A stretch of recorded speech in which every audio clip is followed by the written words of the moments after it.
2014ला प्रधान हे नरेंद्र मोदी आले. हा. काय बोललो होतं त्यांनी? अच्छे दिन लाए. अच्छे दिन लाएगे एक होतं भ्रष्टाचार मुक्त करणार. आता एक गेलं 11 वर्ष झालं. काय केलं त्यांनी? ज्या पुढारीवर ईडी, सीबीआय, इन्कम टॅक्सचे केसेस चालू आहे त्या सगळं लोकांना त्यांनी भारतीय जनता पार्टीमध्ये सामील करून घेतलं, त्याच्याशी अलायन्स केलं आणि या लोकांना त्यांनी डेप्युटी सीएम, सीएम आणि मंत्री केलं. हेमंत बिश्व शर्मा म्हणून आज आमचे मुख्यमंत्री काँग्रेसमध्ये होतं.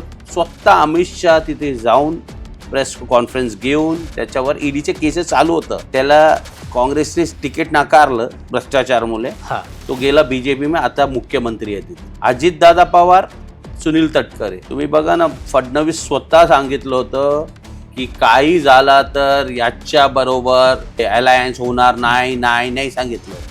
आणि अजित पवार चक्की पीसिंग. आता काय दोघी तिथे बसून एक सीएम झालेला, एक डेप्युटी सीएम झालेला आहे. सुनील तटकरेच्या कितकं मोठा घोटाळा आहे तो तुम्हाला माहित आहे की सिंचन घोटाळा आहे त्यांच्यावर. जेव्हा अमित शहा, मोदीजी महाराष्ट्रात आले, आदर्श चे वार्ता करायच्या. आदर्शच्या मुख्य आरोपी कोण आहे? अशोक चव्हाण. आता अशोक चव्हाण कोणत्या पार्टीत आहे? भारतीय जनता पार्टी. काय केलं तुम्ही? राज्यसभामध्ये पाठवलेलं. अरे जे लोकांचे विरोध तुम्ही येऊन सांगायचे की हे लोक भ्रष्ट, हे सगळ्यांना तुम्ही वॉशिंग मशीन मध्ये टाकून आता तुम्ही मंत्री केलं, खासदार केलं. हसन मुश्रीफ यांच्यावर तर ईडीच्या नोटीसने वॉरंट होता पेंडिंग. हायकोर्टने बेल ऍप्लिकेशन फेटाळलं होतं मे मध्ये.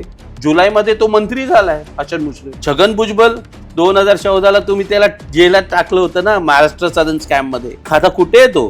मंत्री झालेला आहे, तुमच्या सोबत बसतोय. नरेंद्र मोदी आला तर त्याला रिसिव्ह करायला जात. शरम वाटत नाही का? तो बघा आता नवाब मलिकच्या विरोधात तुम्ही केस टाकलं. कुठे आहे तो? तुमच्या बरोबर आहे. 2G स्पेक्ट्रम स्कॅम झालं. आता काय झालं 2G स्पेक्ट्रम स्कॅमच्या? 2014 से 19 दरम्यान सगळं केसेस नील झालेले. कोलसा घोटाळा होत. कोण होतं? नवीन जिंदाल. मुख्य आरोपी कोण होतं? नवीन जिंदाल होता. कुठे आज? भारतीय जनता पार्टीच्या MP झालेला. अरे कसा विश्वास ठेवायचा?